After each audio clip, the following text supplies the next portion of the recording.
So I'm Austin, and I'm here to talk about this game called Stray Gods, which has not come out yet, which makes this a pre-release postmortem. And we'll see how that goes, how much of what I say turns out to have been bullshit by the time it ships. Joining me, as you can see here with a lovely asterisk, is Mr. Troy Baker. So just to address the elephant in the room here. Hello, everybody. I am disappointed because I was very much looking forward to spending my very first GDC with you in such a great way to be able to have a conversation like this.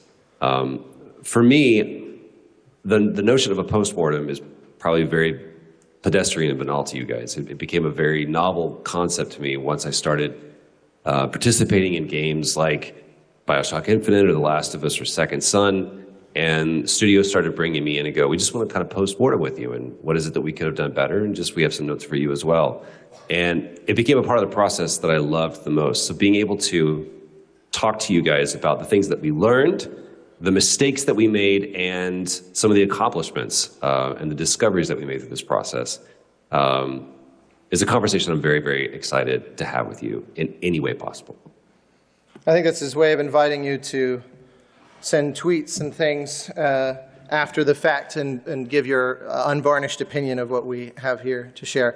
So yeah, long and short of it is, as you're probably aware, he's quite consistently busy, principally as an actor, and some work, some pre-existing work scheduled some things at the last minute that he desperately tried to move, but scheduling complexities being what they are, he was unable to make it. So I said, okay, well, I'll tell you what, let's jump on a Zoom call, and I'm basically going to say, hey, what do you think about this? And then just record his answer and show you all that. So he can still be quite present, because this project is one where it's a musical, and I am the kind of music director and composer slash co-composer, depending on the section of it. And Troy became our kind of voice director. And so he and I worked really, really closely together for years on this thing. And I really thought, even though I'm assuming, in fact, show me by a show of hands, who here is a composer primarily or exclusively? Okay, yeah. So as I suspected, it would be most of you, although I thought it was going to be a more overwhelming majority. So that's nice. I like that. Also, what that probably means to me is that a lot of you are sitting here going, he's not here, and you're looking and figuring out a way to quietly make your exit without me noticing. I will notice. I will not take it personally. He's very dreamy. I get it. So, point being that because the GDC, obviously here in the audio track and the world of game audio in general, I think composers and sound designers get quite a lot of focus in what we do. But it's really quite an unsung hero in terms of how to work with and collaborate with voice actors and voice talent, that sort of thing. And because a musical calls for such a strong overlap between your actors and the music, and for obvious reasons, the whole premise of pitching this talk together was that he could speak to the idea of directing, and what a lot of his thoughts, I thought, translated so beautifully in as almost a metaphor for the way composers can collaborate both with the musicians that we hire and work with and help bring our scores to life, but also the ways that we collaborate with the people that bring us on, you know, game directors and audio directors and people like that. So a lot of what he says, I think, is actually quite universal, even though it's specific to this. So real quick, let me give some background on what this thing is, because again, this hasn't come out yet. So I'm going to hopefully not say too much that I'm just assuming you know what I'm talking about. I'll remind myself, no one here has played this game. No one has any clue what I'm talking about. Of course, it's just general state that I have to contend with in my conversations with people. But so it's kind of a wonderful little GDC fairy tale, because 5 years ago, GDC 2018, which, as a side note, the idea that 2018 was 5 years ago, I'm still wrapping my brain around. But pandemic created this weird time horizon that it's like, you know, interstellar, with 7 years passing for one and 5 seconds for the other. I have a game developer friend who called me up and said, when we meet at GDC in a few weeks, this would have been like February or something of 2018, he calls me and says, I want you to pitch me a game. Instead of me design a game and then ask if you'd be willing to write the score, what if you threw an idea at me and we thought about making that game? So I, of course, showed up to GDC with a list of like 46 game pitches.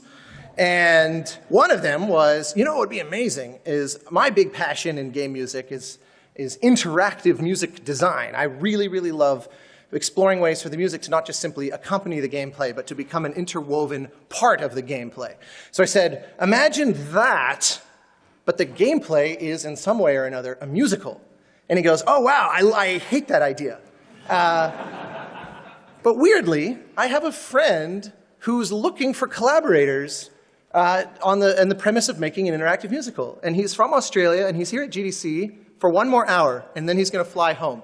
So I scramble to find this guy, literally like sprint across the city in slow motion and you know, with rain, and that was this time actually. But meet up, the guy's name's Liam Essler, and he was starting a company called Summerfall Studios with the idea being, what if we made a musical? And the astonishing fairy tale-ness of it was that he was looking to set up this company in collaboration with David Gator and Ellie Young without knowing who would write the music or anything. You would think that they would have had that figured out before going to set up the company and like quitting their prior jobs and things like that.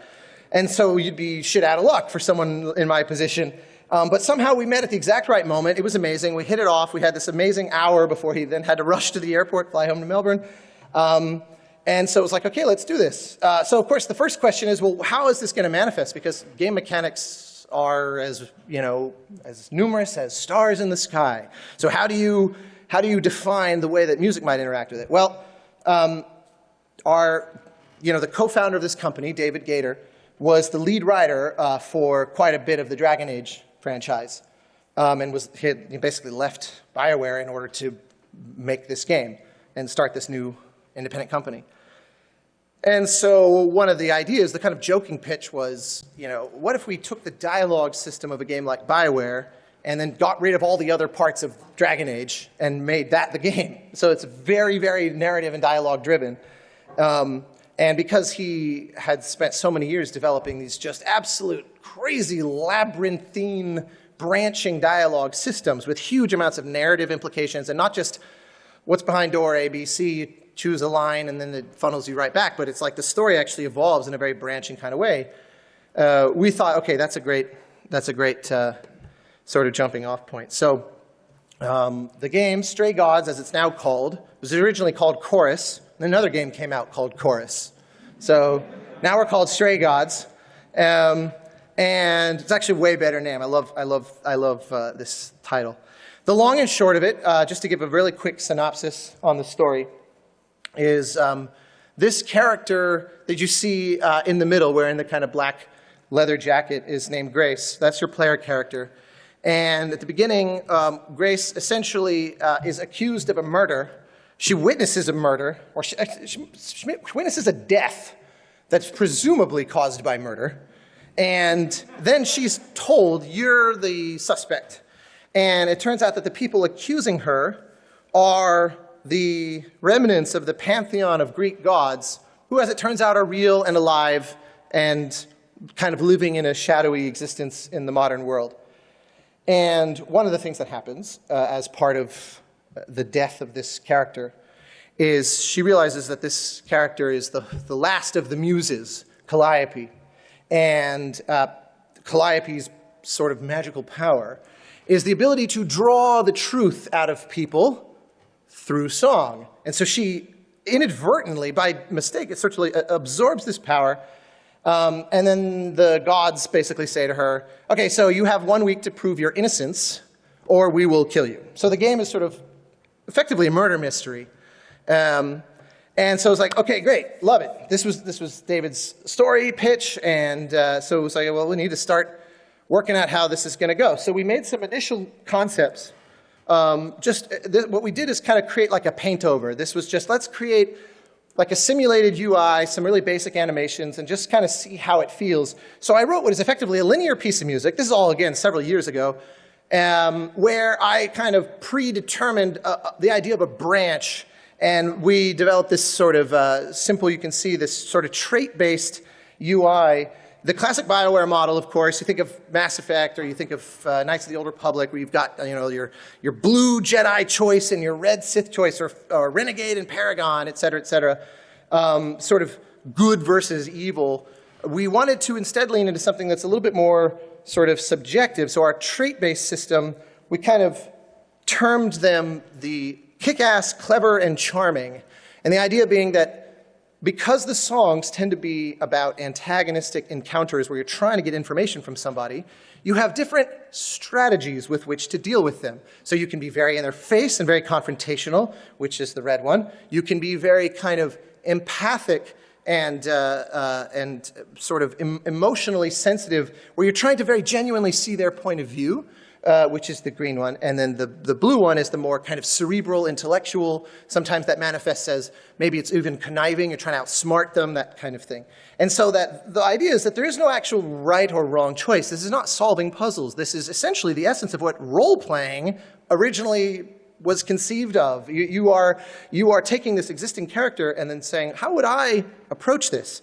And because what's great about all these traits is that they're intrinsically emotional, which makes it excellent for writing songs off of them. So we had our little team assembled. We had the basic of our concept. That's David and Ellie and Liam. It's my girlfriend, Angela, who was enjoying sushi with us. And then we brought on Troy, and then we have the superhuman Laura Bailey as Grace. And so it's kind of this dream team. And so to that end, I had Troy say a few words about this idea of casting and auditions and that sort of thing. As an actor, there's a little bit of, insight that I think that I could have into the process. And my goal is always, in whatever capacity I'm working in, I just want to try to be a problem solver. And how can I position myself to be on the right side of the table with the right people, looking at the right problem in the right way? And a lot of that is, just as an actor, I hate auditioning. It's not fun. It's typically very uninformed. It's not a delightful process for either party.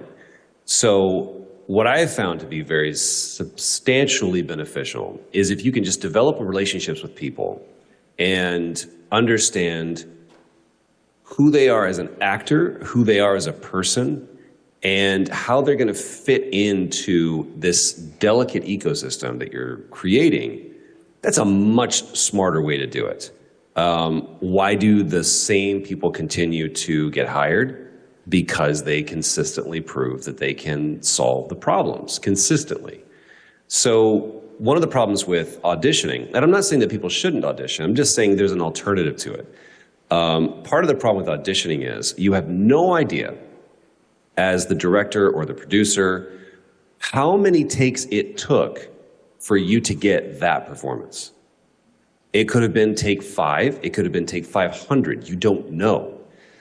But what you got, oh my gosh, the performance that we got out of this great. I mean, obviously we're going to change it because we didn't tell them this thing about the character that's incredibly informative because we just wrote it yesterday. But, I'm sure they'll be able to take that adjustment.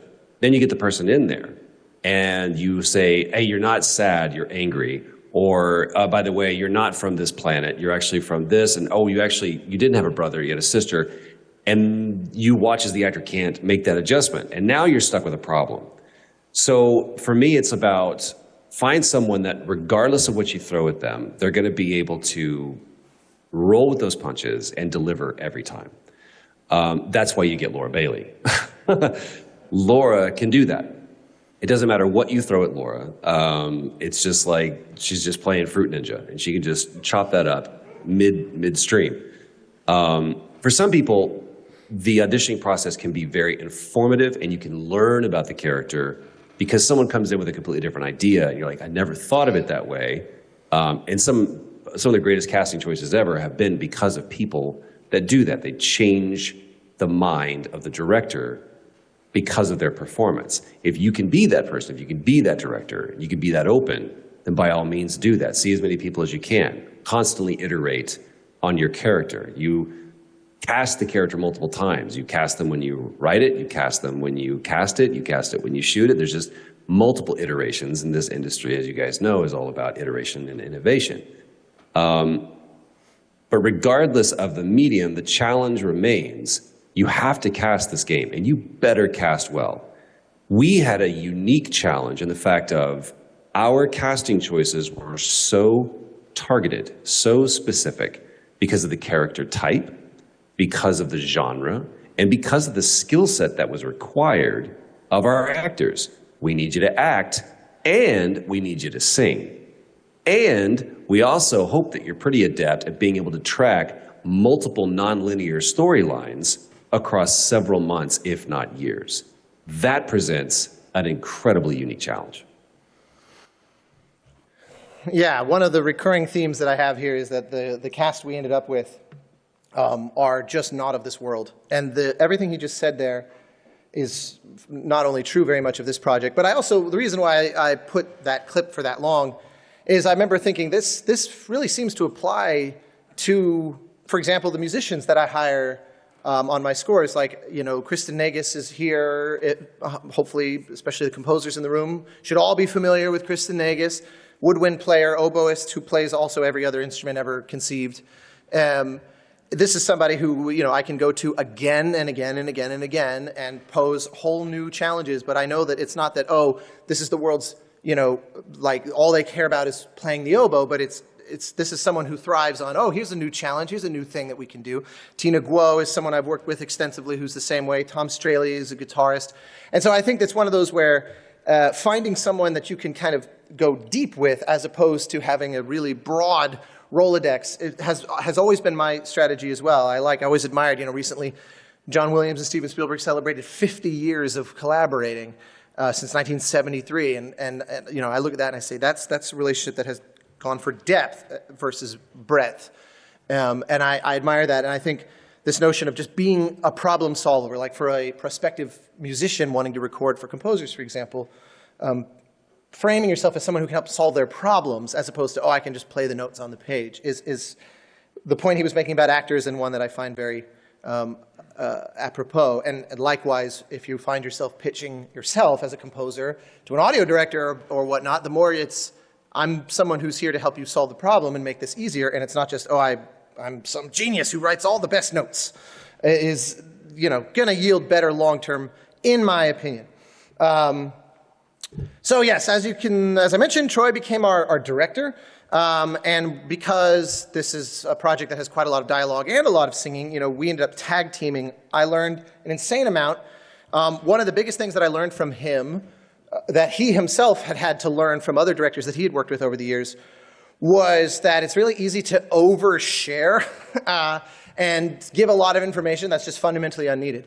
I've gotten that from the podium, from conducting orchestras a lot of times, where we're working on a cue, and I'll stop and I'll turn to them and I'll say, here's the thing, this is a scene where the main characters just found out that their family has all been frozen in carbonite, and they may never see them again, and it's going to be really, it's going to be really difficult, but at the same time, it inspires them to have this resolve to cope with it, and so it's sort of simultaneously heartbreak, and 10 minutes later, the concertmaster will say, so louder?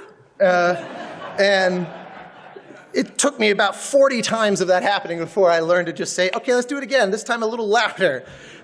Because it's just, you became convinced that they need all this information, that somehow the bow is going to be really informed by this mental image of and it's just not the case.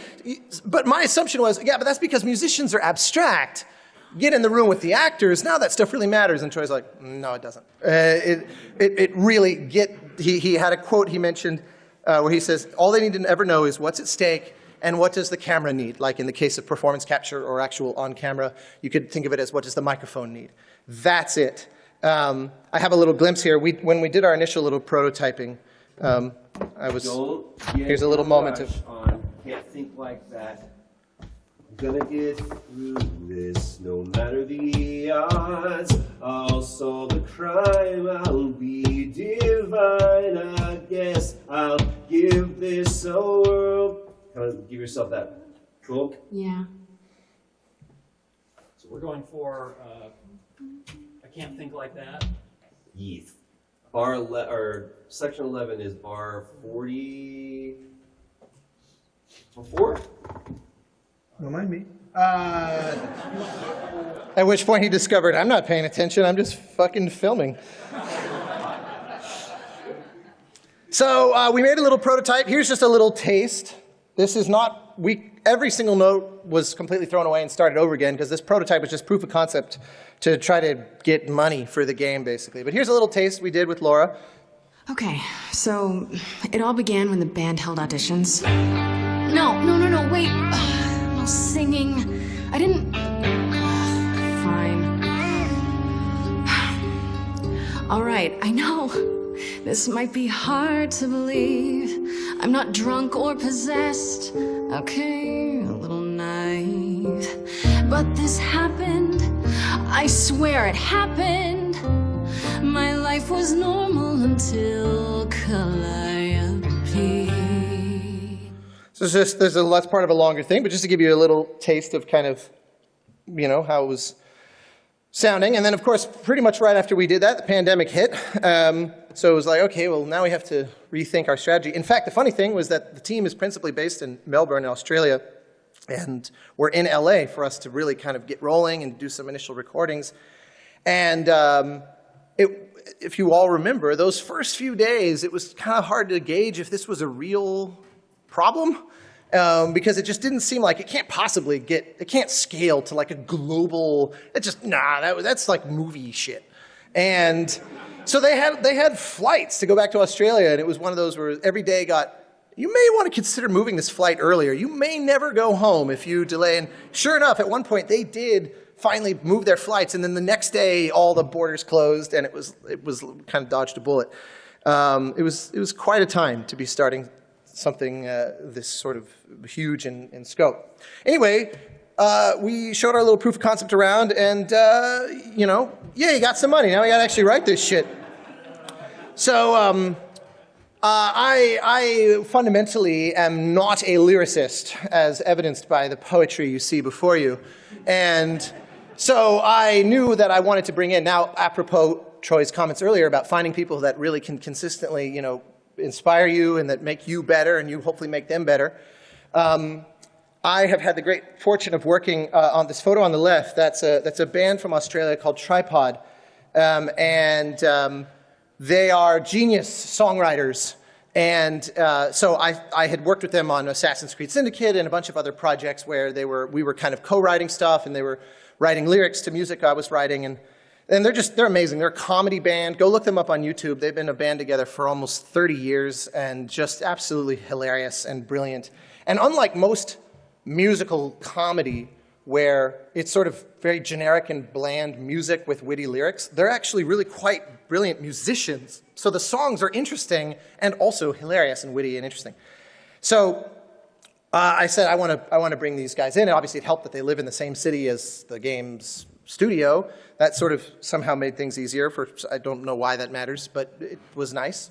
And then the funny thing was, we started to look at the list of what was needed and realized like there's a lot of material here, because originally it was going to be, okay, the four of us together will write each song, and then it was said, oh, okay, so that's going to take about 46 years. Because you'll see, I'll get to it in a minute, but the complexity started to really exponentially go nuts. So then it was, okay, then I'm gonna work individually with each of them on multiple songs at once. So the guy on the left is Scott. Scott and I will work on a song. The guy with the cap on is Jan. Jan and I will work on a song. Gatesy and I will work on a song as the third guy. And even with that, it was like, this is still gonna be pretty hard to finish in a reasonable amount of time. There's just so much music that we're looking at.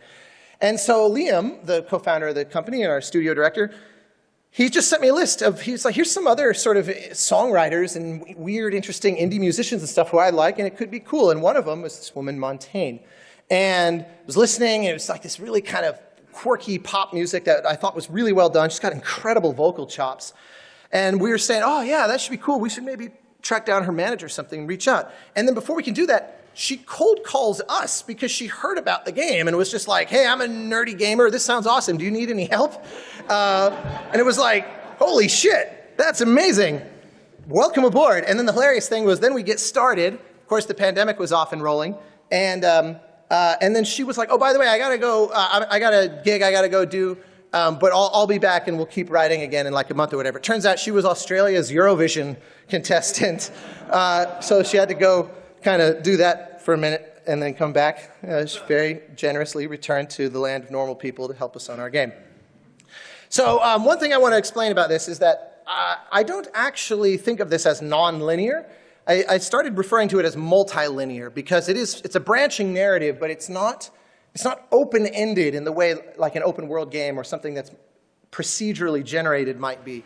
It's more just that there is a completely stupid amount of possibilities that we are arming the player with so that you have an enormous amount of agency, but it is fundamentally all bespoke content. And so it's not linear, but non-linear didn't feel like the correct word. And so as part of the discovery of the distinction between those, I laid out a few rules for myself and also in talking to the team because the music had such an opportunity to inform the narrative. It wasn't just that David wrote a story and said, okay, here's your situation, go write songs. Obviously the songs very much impact the story, so it was a back and forth constantly through the whole process to make sure that we're very lockstep with each other.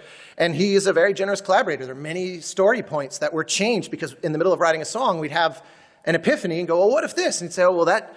but he's like this genius with keeping track of all the branches in his head. I will never understand it. We'll go, oh, well, if we change this, what that means is like there's 42 scenes later, there's this A-B choice, and if we change what you're talking, then the B is going to have to change, which I guess is fine because there's this other scene, and then you just like work it out from memory in front of us over and over and over. And I always go, is this written down anywhere? Like if you slip into a coma, are we just completely fucked?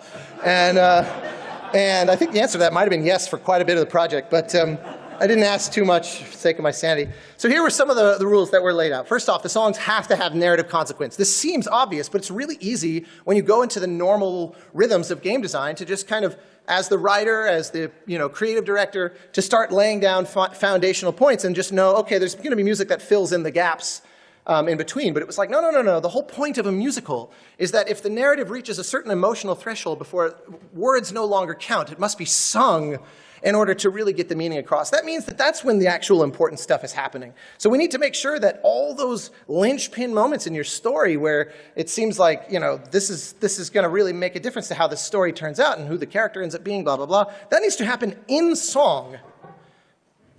And in addition to the fact that these choices need to be something that the player is making, we're not feeding them. These are not cutscenes. The songs are the main gameplay.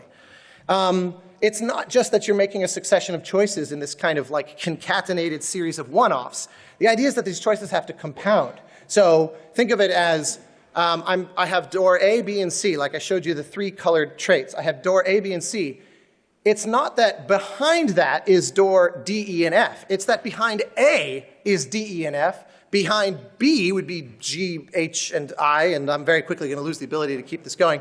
But you get the idea. It's each decision impacts the decisions that come after it, and so it has a ripple effect. It's like life in that way. I can't just randomly walk back everything I do, as much as we all wish we could do that on a regular basis. And so the compounding of the choices was a crucial one. The last one, which again sounds very kind of pointless to assert, is that they have to sound like real songs. But what I mean by that is that it's really easy to get lost in the weeds and say, okay, well, the character is going to sing this to whoever, like Grace is singing to X. And so then X replies with this, and then Grace can then sing with this and this. And very quickly, it's almost like you're writing dialogue and just setting it to melody, and it's not a song. Songs, even structurally avant-garde ones, typically will have some form of perceptible structure that is what makes us register it as a song and not just as a through-composed, an art song, as we would call it in the classical world or something like that. Although those also tend to have perceptible structure, so it's a terrible example, and I'm a fraud. But you get what I'm saying. The most banal way to phrase it is, verse, chorus, pre-chorus, chorus returns. Like these structural elements that we're all deeply familiar with as composers and songwriters need to be able to come back. But you can imagine that if this is something that is crazy branching, how to also shoehorn it into that kind of structure became fundamentally our challenge. So here's an example. This is like maybe the simplest song in the game. It's really, really basic, but just to give a sense of kind of how some of the diagramming works. And this one even, this is almost an incidental sort of transitional moment. This isn't even like one of the full-on songs, but it gives you a little sense of the way that things kind of, there's paths that are also different lengths, where sometimes you arrive at an ending, like if you go here, 1 to 2 to 3A, 4 to 5, actually 1, 2, 3C, and 5 is actually quite short compared to some of the other possibilities, 1, 2, 3A, 6, 7. That's just a fundamentally longer song. So it's interesting because then different choices actually yield really different musical results, even just in terms of their length. Some of the other kinds of interactivity that we had is some choices that you might make in a song determines which songs will even then populate the game after that, so that some of the interactivity is happening in this downstream way where you have 3 different characters that you're kind of interacting with and you choose one. The 2 that you didn't choose may have had their own musical numbers that are now completely removed from the game for this particular playthrough. So I wanted there to be kind of, in other words, short and medium and long-term interactive musical concepts at work. So the actual set list, as it were, was evolving as much as the actual songs in real time are. And there's, we do some things, for example, where the system is actually also measuring how many of a certain type of choice that you've made, and then will funnel you into a choice based on the average, like, okay, you chose red more often than the others. So what you don't realize is the next thing you're hearing is part of the interactive system. This isn't just through-line cinematic, but you didn't choose it right now. You chose it over the last 5 minutes based on the things that you've been doing in aggregate, so that there's, again, this compounding that can occur. So you end up sometimes with a really simple one like this, and then sometimes they look more like this. But you can kind of see from the label along the right, the way we tried to force it to have sort of the essence of what an actual sort of song's structure might look like. It took, by the way, about 2 years to write all of these. It was well over 5 hours worth of material. And we ran an algorithm in Unreal, and it turns out that there's like many tens of thousands of permutations. So no one will ever actually play the game every possible way in the one lifetime. I don't think that's even physically possible. And that's the meaningful differences. There's some differences where it's like, okay, well, you chose this, you chose that. You'll get similar music, but the orchestration is slightly different between them. I don't even count that. That's too superficial to even include in the list. If you include those, it's like hundreds of millions of permutations. It's absolutely stupid. I don't advise this. This is basically a talk for me trying to steer you all into better choices in your life. So, but you can see the color trait organization, and you can see some of the concepts I was talking about where the player reaches these nodes, they make a choice, it will feed them, it will then feed you different choices based on the choices that you made before, so that very often, like for example, you can see on the line labeled chorus 2, where for the player, they think they are making a choice of 3, they have 3 options. They have a triumvirate before them. And but in reality, there's actually 9 because the system is going, yeah, but what'd you do before? So if you're like under this blue banner, then you have red, green, and blue under the nest of blue. And if you had chosen red, then you have red, green, and blue under the nest of red. All this has wild musical implications. It sometimes means whole different genres of music within a song, and you're kind of swimming back and forth and changing. And the idea is that all of this has to sound like a real song, and hopefully a good one, if we're lucky. So yeah, like I said, it took about 2 years. So yay, now we have all the songs. We gotta record this shit. Turns out that's a whole thing as well. So I had a quick thing here from Troy about onboarding our cast into this. That actor walks in, and it's this dance. And the thing that I found is that you have about 5 minutes to let them know who's in control, who's in charge. Because if the director and the writer are not locked up, if there's any dissonance there, it's not that, well, the writer's going to have control, that's who I listen to, or the director's going to have control. The actor will take control because they don't trust either of you now. Because there's not this harmony between a single voice that's speaking to them and saying the same thing. So you have to walk in and go, we're here to tell you this story and show you how you fit into it. And we're curious to see what you can bring to it. So now you realize, what I'm trying to set up is that it's the three of us working together as opposed to, we've given you a script, you give us lines, and we've got 4 hours to get out of here. Yeah, I think another way to phrase that is the only possible way to get through it all was to really make sure to invite the cast to feel like real contributors, because we booked nearly 100 sessions with the actors. I mean, it was 6 months of recording. And so, especially in the case of someone like Laura, you got to spend a lot of time together, which means that you need her and everyone else to feel very bought in, that they really have a voice in this. So one of the choices that I made was we wrote all the songs. In fact, let me just jump to this. I'm going to, in the interest of time, I think this is a little long. I got plenty from Troy here, so. Well, I'll save the point I was going to make when I can play you audio in just a second. So let me. An easy trap to fall into is we'll just hold their hands through it. And that sounds like a lovely sentiment, and that sounds like a very supportive thing. The problem with it is the second that the actor becomes aware of the fact that you're holding their hand, the instant thing that telegraphs is, yes, you're supporting them, but also you don't fully trust them.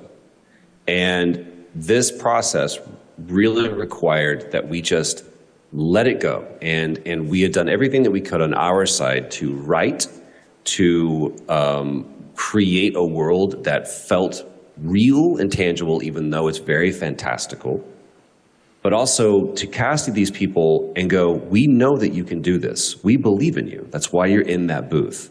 So show us what you can do. And if they feel our hand on their back the entire time, it can actually kind of be very counterproductive to letting them feel comfortable enough to do something that's really, really awkward, which is to sing. It's one thing for an actor to come in and go, I've got this. Now, when you're dealing with people like yes, you know that you're dealing with talent, and these guys knew exactly how to do casting this. You're dealing announcement, with people who TBD. haven't necessarily been in this situation before. You need to let them feel that they can do hard things and that they are up to the task. So a lot of times we have to do this. The problem is, if you're not holding their hand, if you're not over-communicating, there's a lot of information that we are having to communicate to our actors in order for them to understand where they're at in the scene, because it's not a very traditional way of doing this.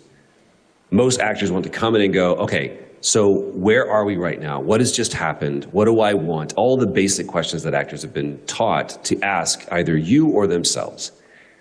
The problem with our game is go, well, if the player has, and making sure that you could have already done this, but if you didn't, so now there's this box of disconnected ideas that will come together as a very cohesive story, but in an actor's mind, they've got nothing to hold on to.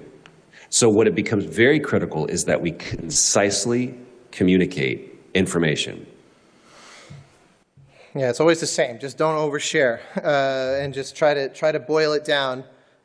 It's part of the writing process as well. There'd be so many times you get so lost in the weeds over a single line, and then just realize, this is going to go by like that, or maybe they'll never even hear it because they chose some other path. And it's really easy to kind of shoot yourself in the foot with that.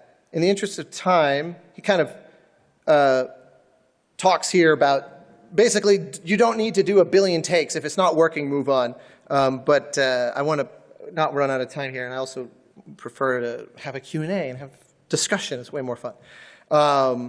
But the point I was going to make a moment ago that it sort of leaps off of his notion about giving them space was we made the decision early on to approach this kind of like we were workshopping a Broadway musical. And so when writing the songs, we would create essentially like rehearsal piano tracks, or in some cases, like the Tripod guys, they were recording the vocalists because, as you can probably guess by the way I talk, I can't sing for shit. And so it was like, let's make some scratch vocals with the real singers. And they would find it easier to record to some rudimentary drum beat or something. And so they would literally just take like a garage band, Fruity Loops or something, and just create something very generic, just so that it helps them to sing. And so the most elaborate that we would have in terms of these initial backing tracks were just, simple piano chords, and then maybe a drum, maybe a simple bass line. The idea being that when we get in there with the actor, they actually really have a lot of say, and not just sliding it up and down and repitching it in Pro Tools live in the studio with them in order to accommodate the strengths of their voice, but also to let that be part of the storytelling where, Laura might say, this is right in a range where I can sing it down here in the lower part of my voice and it has a very kind of grumbly quality. But if I sang it up an octave, much more of a head voice, it would take on this kind of quality. And I think reading through the lyrics, it actually makes sense to have it up there.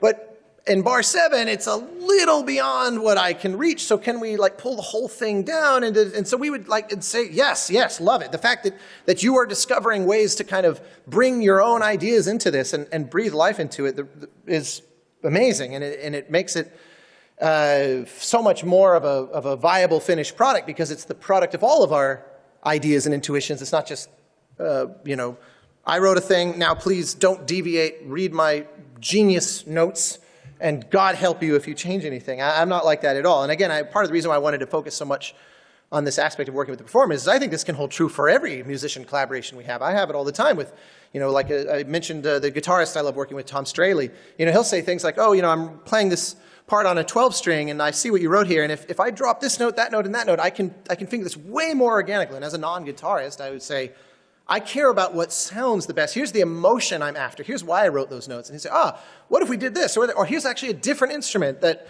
might achieve that better. What do you think of this? And my attitude is always, the player, the listener, will never know about this conversation. They only know how it makes them feel. And so the thing that creates that feeling, I do not care how we get there. Whatever gets us there.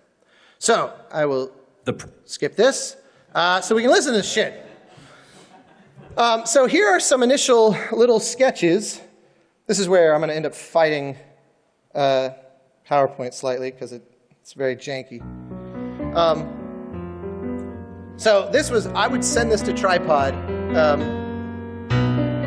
forgot it's going to get very loud. It might be worth, Rue, if you could pull it down just a little bit. That's fine. That might be too much. So we would do these Zoom calls to write these songs together, and I would often be kind of working stuff out on the piano, and then I would just record it and send it to them and say, what do you think of this? What do you think of that? So here's one of those little sketches of, this is that song that I showed you with the crazy, colorful branching a moment ago. This was some of the earliest ideas that I sent them for that. So you can see it has a little bit of a kind of a sultry quality. It's a little bit sort of swaying, and so there's one little taste. So here was okay, let's refine it a little. And then about halfway through this, there's a little fragment of a melody. Will you hear this? Na na na na na na na. And there's ooh, that might be something. This.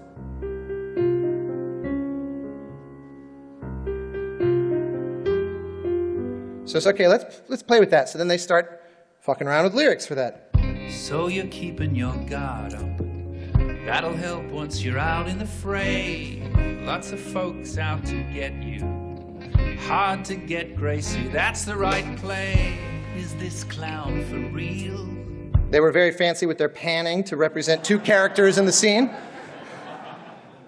So then it's okay, let's keep messing with that. Moves, Grace.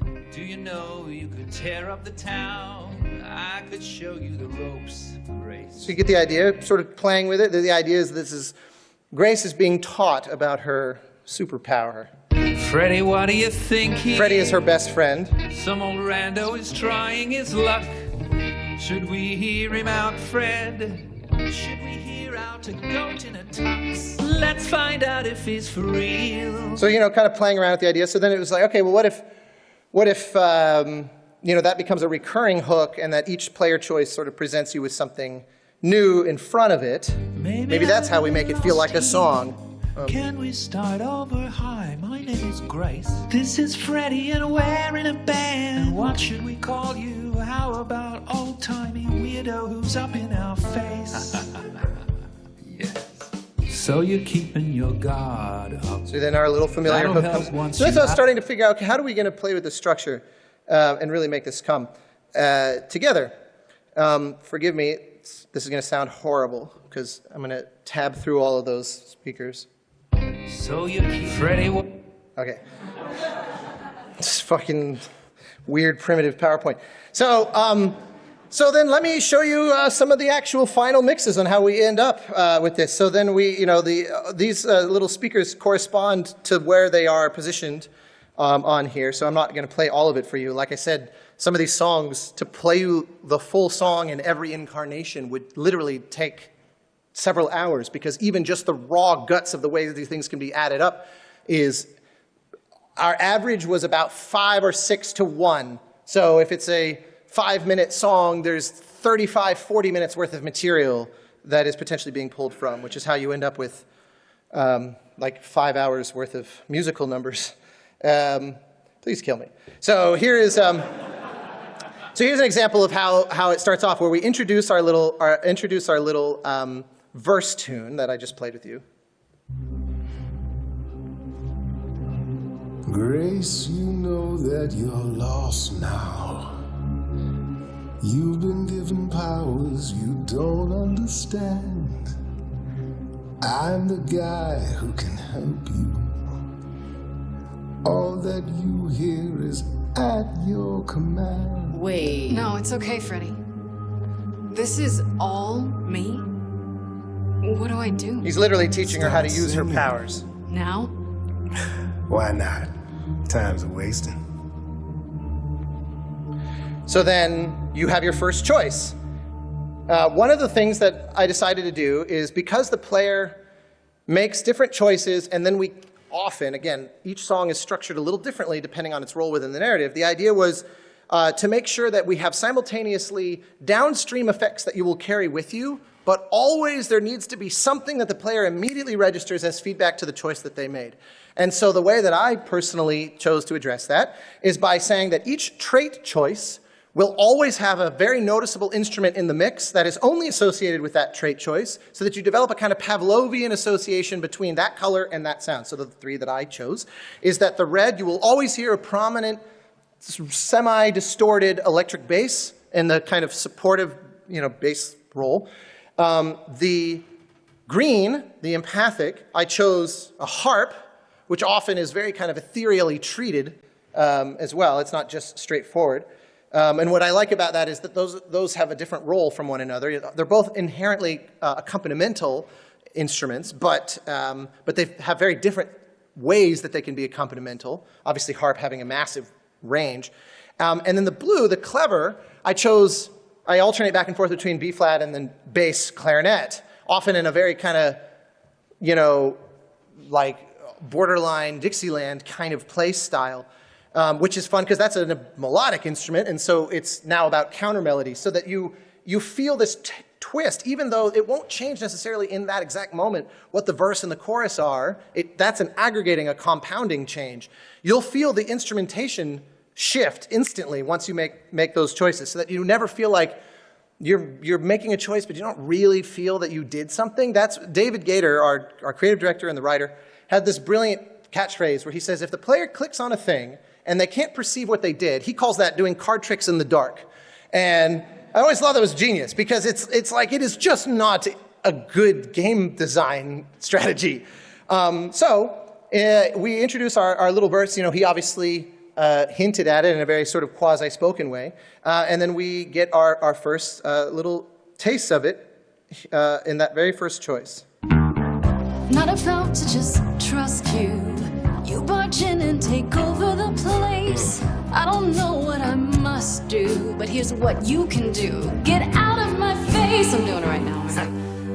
You're a natural girl. You can also hear a fair bit of vocal production on her. That's something that is consistently associated with the red choice. The idea is that it's a lot drier, it's a lot punchier. There's often kind of delays and saturation effects and things like a pop song, in order so that red, her voice sounds different when you click that choice throughout the game. Every song, no matter the genre, no matter if it's a sweet and sentimental song or it's a big, showstopper-y kind of over-the-top one, whatever it is, there needs to be these consistent things that somehow have to be made to work.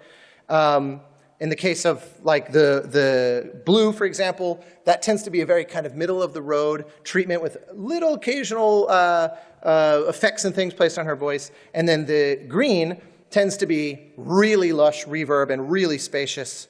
And there's also orchestrational implications. You know, the red tends to be more percussive in nature, et cetera, et cetera, et cetera. So if the player had, instead of choosing red, they chose this one. How the hell did you find me? So here's our little clarinet. This is the weirdest night I've ever had. And you say I have powers? How could this possibly turn out bad? Am I doing it now? Brilliant. So it's like a parallel reality version of the same phrase. And then finally, our green choice, Freddie, he's got me shaking. featuring the harp. I don't know what I'm meant to do. Something in me's awakened. But this goat guy thinks I'm some great ingenue. I'm doing it now, huh? So it's like, this is just, so obviously this one's very simple, because one of the ideas I also said to them is, I don't want it to just be, it's the same melody, but it's different lyrics each time. That's the really obvious way to do this.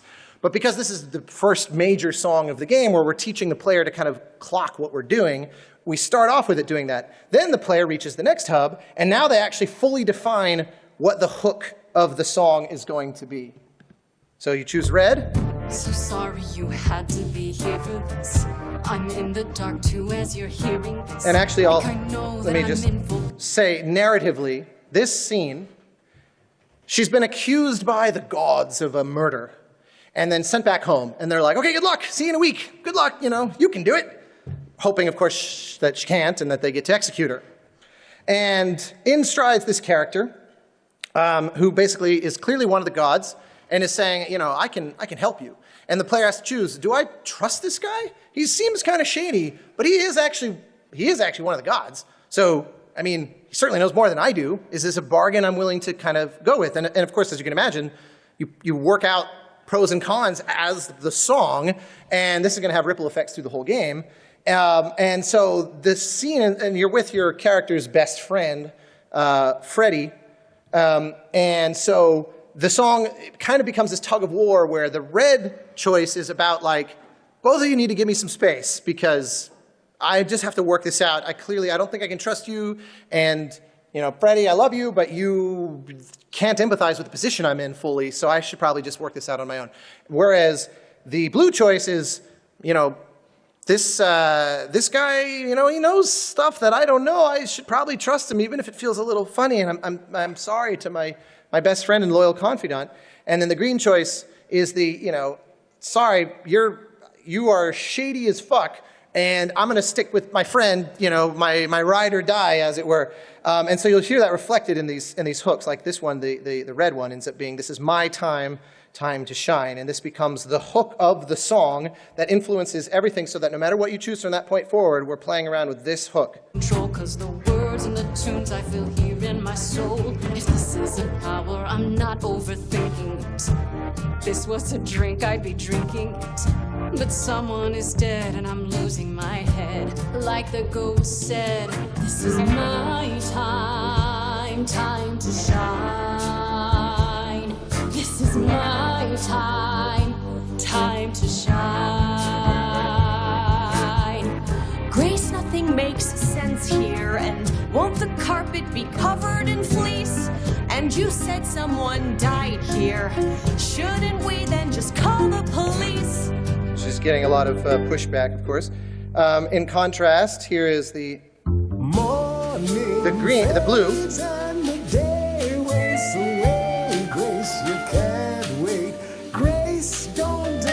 So this morning fades in the day. He's telling you, you don't have time to sit on this, trust me. Where you belong, Grace, the song, Grace.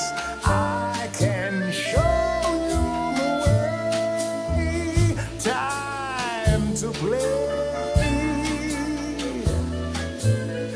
Come this Grace, I have a bad feeling. And that comes back again. In the interest of time, I'm just going to power along here.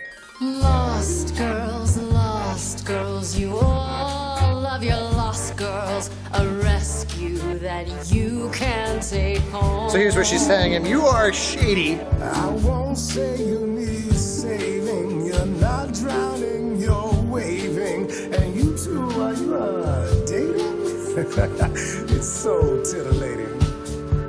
Grace, we gotta be careful. So you get the idea. So then, and then what happens from that point forward is basically the song is going to kind of arrange itself in front of you, almost like, you know, Iceman and the X-Men, where it's going to look at the decisions that you've made and start feeding you new decisions under the banner of the decisions that you've made. So here's an example of how this can manifest later on in the song. Grace, I'm worried that this guy has got to you. This is obviously one of the blue choices. What? There's so much easier to explain, but all I want is to sing it again. It's my time to shine. So like we initially heard that under the red banner, but now I'm choosing it under the green. This is why you're hearing this clarinet with it, but that's our hook, so we're sticking with it. Does that make sense? You end up with these cross-pollinations of the material. Morning's gone and the day wastes away. Grace, this is our place. Is he gonna stay? Freddie, I don't think I have any choice. I know where you belong, Grace, the song, Grace. But can you show me the way? Yes. Time to play. So, what do I do? So you get, so, you know, there's the taste of that, and then finally here's the last. Lost girls, you all love your lost girls. A rescue that. So all three that I've just played have that prominent clarinet going on, which means the player just clicked green. But you can hear all three of the hooks are passing through this filter because earlier choice would have dictated that. Like they chose the, I said green, I meant blue. They chose blue earlier in the song. I keep flipping them, by the way, because we changed the colors halfway through the game, and I was like, I can't learn new things, sorry. For most of the development, green was blue and blue was green, and yeah, I'm hopeless. So anyway, point being, does that make sense to what I'm describing? I know I'm being a little bit succinct here because I'm running out of time and I didn't want to get cut off. But that agency means that, you know, you end up making a choice and then everything is sort of going to compound on top of that. Forgive me once again.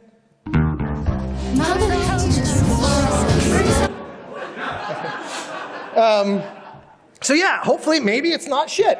And I just wanted to really quickly address some of the challenges and possibly even failures of this, because part of the goal here in taking on this project is we said, well, what's something that feels like no one's ever really tried before? And as Troy very succinctly put it, usually there's a reason. It turns out that this thing is quite a lift. It's very expensive. There's no way to do it this way that doesn't require just obscene amounts of content. So it's really hard to do it efficiently. There's nothing that can be done sort of generatively or procedurally about it. Like I mentioned before, we often have a 5 or 6 to 1 ratio of music that's recorded that a player will hear on any given playthrough, which is obscene. And which also means that there's huge amounts of content that maybe you'll never, ever, ever hear. Also, don't even get me started about how in God's name I'm going to do a soundtrack album for this, but that's a whole other talk, I think. There's Troy, just basically, I'll summarize this because I want to take a couple questions before we get chased out of here. But he basically was talking about, as well, given the number of people and the number of actors, this constant, he felt he had to relearn over and over this idea that this needs to be our thing, and if I come in prepared to direct it with a specific goal in mind, and the actor brings something totally unexpected to the table, to just say, you know what, actually you're right, let's go with that, and to really lean into that, because the end product is likely to be better. So anyway, enough of quote our shit. You can wish list the game on Steam now. Yes, let's just get chased out of the room answering questions. Go for it. Yeah, as an actor and singer, this seems like a dream project. I was already thinking in terms of those YouTubers that love to post cutscenes and how that's going to make their life absolutely miserable. Is there going to be a feature in this game which will allow players to have their version of the song just so they can listen back to it? Because they might really like what they come up with. Yeah, I think that's OBS. Okay. Because, yeah, there's been a lot of discussion about that, but, you know, as ambitious as it is, we don't have infinite resources. That was a thing that was discussed. I was floating crazy ideas. I was like, is there a way to somehow export it and then they can sell it, like on the Steam marketplace, like in Counter-Strike? That has not been met very well. But no, so yeah, it's one of those where I have plans to release kind of like a barrage of albums that hopefully cover the bases as much as possible. And then it is going to just end up being you just kind of have to play the game to experience it different ways. That was always the goal, though. It's like, I thought, what's a game that actually, if I watched a Twitch streamer play it, I then thought, ooh, I would do something different. Therefore, I want to check this out. As opposed to, I've kind of got the gist of it now, and why go get it myself? And was there any specific visual novels or musicals that really inspired you guys in the process of that? Oh, I mean, I'm a Sondheim junkie. To me, sort of like the king. I'm also a big obsessor for Leonard Bernstein, Sunday in the Park with George and Sweeney Todd, and actually, but funny enough, what the number one thing that we talked about at the beginning was the Buffy musical, because first off, it's pretty genius, but also it's baked into the fabric of that musical that they know they're in a musical and they have to escape it to survive, and that was kind of we thought that's an interesting kind of premise of sorts. Let's sort of play with that. Like the characters know they're in a song. That's the idea. So Buffy was a big inspiration. Yes, sir. Thank you. That was a great talk. I'm a narrative designer and occasional composer, and I think over the last half hour you melted my brain. My question is, I'm curious to know, because of those two hats I wear, what was the sort of interactivity during the writing process? Because you said David had sort of come with a fairly put-together concept, but what's the interactivity between the music and the musical, which, of course, you'd expect a torch song and Act One closer, 11 o'clock number, whatever. Between that and the narrative side of things, and how did they talk to each other during the course of putting this together? It's a great question. Short version, it was a lot of back and forth. It was a lot of, this is an interesting moment. Well, let's expand this. We can make this a full-on number. This originally was just a passing comment, but there's really major narrative implications for this that I think we're overlooking. What if we built this out? Or, hey, we thought we'd stick a number here, but let's get to the point of this scene faster and whatever. And like I said, David was really generous with letting us kind of have a major influence on the narrative arc of the game. In musical theater terms, he would be the book writer. But we all really, helped each other. And there were a few songs, like the finale is a complete insanity. I mean, the thing is analyzing every song you've done in the game, and it's absolute. It took us months, and that was one where we would have to jump on a call with him every couple of days and go, okay, we want the player to do this, and then we want to bring a reference back from this earlier song, but I want to know, is that even possible? And he would go, oh, well, no, actually, because if you're talking to this person, it means you didn't talk to them in this earlier scene, and the only reason this person's in the scene is because you did talk to them, so we're going to have to, and so it was like, we had to constantly have him hold our hands to even know all the millions of branches to know what even should be on the menu, and that was just constant, Slack, yes, and a lot of Zoom calls. Awesome, thank you. Yeah, my pleasure. Hi there. First off, Hi. I'm super excited. I've been following this since the FIG campaign, so just love seeing this come to fruition. I'm really curious, coming from the Dragon Age Mass Effect style of storytelling, I know that a lot of people reach the moments for decision and they take a long time. So when you're dealing with something like a musical where there's a time component to it and you're working with the music in the background trying to keep things in a general song format, how does that work at those decision points? That was a major design crossroad we reached. Do we reach a threshold where the song will then just infinitely loop? And we only do that once ever, which is the first time we ask you to make a choice. We actually pull up text and give a little brief explanation of what the three traits, because you're choosing what is, in effect, your character class, because that unlocks a whole other thing I don't want to get into, but there's a whole idea of the first time the player has made this choice, we don't want to just assume that they've played other BioWare games or something and would just immediately understand what this is. So this one actually goes into an instrumental infinite loop. It's the only one in the entire game that does that, because otherwise, I said, the trade-off of the player constantly feeling like they're on a rail is that it can feel like a musical number in a way that you fully sacrifice if you take that away. Because my little mental image fantasy is if you're playing the game and I'm kind of over here like doing laundry and I'm not fully paying attention, I should think that you're just watching a musical.